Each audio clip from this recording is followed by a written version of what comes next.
Hello friends, welcome to my YouTube channel. आज के इस वीडियो में जो आपका एमपी पुलिस कांस्टेबल का 13 अगस्त का फर्स्ट शिफ्ट का एग्ज़ाम हो गया दोस्तों। 13 अगस्त फर्स्ट शिफ्ट में पूछे गए सभी क्वेश्चंस इस वीडियो में डिस्कस करेंगे, तो इस वीडियो को पूरा ज़रूर देखिए। वीडियो अच्छा लगे तो प्लीज़ वीडियो को लाइक और शेयर जरूर करें, और जो भी हमारे नए बच्चे हैं, जिन बच्चों ने चैनल को सब्सक्राइब नहीं किया है, तो प्लीज़ चैनल को सब्सक्राइब करके नोटिफिकेशन बेल ऑन करना ना भूलें। तो चलिए वीडियो को स्टार्ट करते हैं। पहला क्वेश्चन गाइस पूछा गया था, लूनी नदी कहाँ पर समाप्त होती है। तो हम बात करें लूनी नदी की, तो लूनी नदी जो है ना, कच्छ का रण में समाप्त होती है। तो कच्छ का रण आपका करेक्ट आंसर हो जाएगा। लूनी नदी अरावली पर्वतमाला में पुष्कर घाटी से शुरू होती है और गुजरात में कच्छ के रण में खत्म होती है, यह आपको ध्यान रखना है। अगला क्वेश्चन गाइस पूछा गया था कि भोजन का पचना कैसी अभिक्रिया है। भोजन का पचना ये वियोजन अभिक्रिया है, तो वियोजन अभिक्रिया आपका करेक्ट आंसर हो जाएगा। अगला क्वेश्चन, कौन सी नदी राक्षस ताल से निकलती है। सतलज नदी जो है ना, ये राक्षस ताल से निकलती है। बात करें सतलुज नदी की, तो सतलुज नदी जो है ना, सिपकी लाभ पास से होकर भारत में प्रवेश करती है। यह हिमाचल प्रदेश के किन्नौर जिले में मौजूद है, यह भी आपको ध्यान रखना है। सतलुज नदी की उत्पत्ति तिब्बत में राक्षस ताल झील से हुई है। सतलुज नदी सिंधु नदी का एक पूर्वी तट है। सतलुज का सिंधु से पाकिस्तान के मिठानकोट में संगम होता है। तो ये सारे फैक्ट आपको ध्यान में रखने हैं। अगला क्वेश्चन गाइस पूछा गया था, बिरजू महाराज किससे संबंधित है। तो बिरजू महाराज जो है ना, ये कत्थक से संबंधित है, तो कत्थक आपका करेक्ट आंसर हो जाएगा। बात करें पंडित बिरजू महाराज की, तो इनका नाम है पंडित ब्रजमोहन नाथ मिश्र महाराज, यानी बिरजू महाराज। ये कत्थक नृत्य रूप के स्वामी हैं। वह लखनऊ के कालका विंदादीन घराना संगीतकारों के एक विशिष्ट संगीत शैली को साझा करने वाले समुदाय के एक प्रमुख प्रतिपादक हैं, यह आपको ध्यान रखना है। दूसरी बात, बिरजू महाराज एक प्रसिद्ध कत्थक नृत्य परिवार में पैदा हुए थे।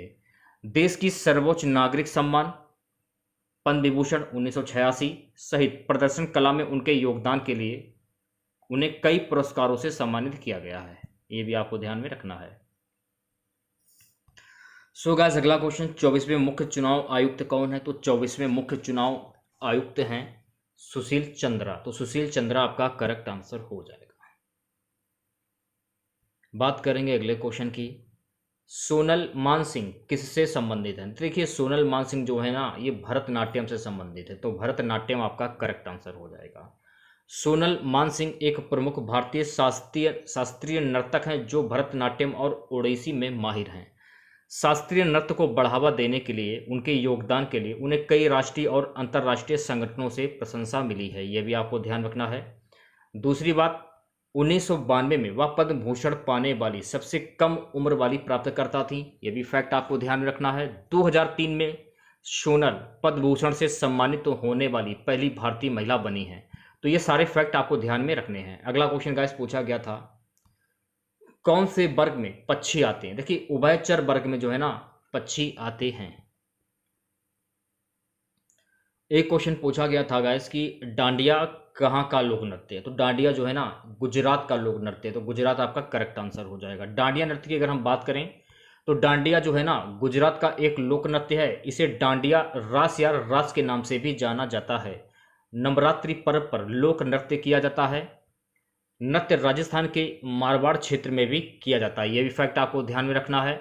डांडिया रास, गरबा, तिप्पटी, जुर्रीउन और ववी गुजरातियों के प्रमुख लोक नृत्य हैं। ये सारे फैक्ट आपको ध्यान में रखने हैं। एक क्वेश्चन पूछा गया था, रियासतों का विलय किसके द्वारा किया गया। तो रियासतों का जो विलय है ना, सरदार वल्लभ भाई पटेल के द्वारा किया गया। 15 अगस्त 1947 को आज़ादी के समय देश में करीब 562 राजाओं नवाबों की रियासतें थीं। सरदार वल्लभ भाई पटेल और वीपी मेनन की कूटनीतिक प्रयासों से इनका विलय हो गया, यह आपको ध्यान में रखना है। और मानवों के दौर में क्या हुआ था। अगला क्वेश्चन गाइस पूछा गया था, किस राज्य की सबसे लंबी तट रेखा है। तो गुजरात राज्य की सबसे लंबी तट रेखा है। भारत में सबसे लंबी तट रेखा वाला राज्य गुजरात है। भारत के सबसे संपन्न राज्यों में एक गुजरात की तटरेखा सबसे लंबी है। आंकड़ों के मुताबिक भारतीय समुद्र तटरेखा का लगभग 15 से 20% भाग केवल गुजरात राज्य में स्थित है। राज्य की लगभग 1214 किलोमीटर की लंबी तटरेखा पश्चिम में अरब सागर से लगती है। तटरेखा उस रेखा को बोलते हैं जहां भूमि पानी के एक बड़े पिंड से मिलती है। भारत में दूसरी सबसे बड़ी तटरेखा आंध्र प्रदेश की है। तो ये सारे फैक्ट आपको ध्यान में रखने हैं। अगला क्वेश्चन पूछा गया था कि प्रकाश वर्ष किसका मात्रक होता है। देखिए प्रकाश वर्ष जो है ना, ये दूरी का मात्रक होता है, तो दूरी आपका करेक्ट आंसर हो जाएगा। प्रकाश द्वारा एक वर्ष में तय की गई दूरी को एक प्रकाश वर्ष कहते हैं। यह खगोलीय दूरी का मात्रक है। यह भी फैक्ट आपको ध्यान में रखना है। एक प्रकाश वर्ष बराबर 9.461 ट्रिलियन किलोमीटर, जो कि बहुत लंबी दूरी है। लंबाई का मात्रक जो 10 से 10 मीटर के बराबर होता है एक एंगस्ट्रॉम कहलाता है। यह भी आपको ध्यान रखना। इसे ए द्वारा निरूपित किया जाता है। तो ये सारे फैक्ट आपको ध्यान में रखने हैं। एक क्वेश्चन गाइस पूछा गया था कि मोहिनी अष्टम कहाँ का लोक नृत्य है और इसमें कौन से कलर की साड़ी पहनी जाती है। देखिए इसमें देखिए नर्तिकाएं सफ़ेद या हल्का सफ़ेद सामान्य साड़ी पहनती हैं जो चमकीले सुनहरे या सुनहरे रंग के साथ काशरीकारी के साथ अलंकृत होती है और इसके साथ इस रंग से मिलती जुलती चोली या ब्लाउज पहनी जाती है।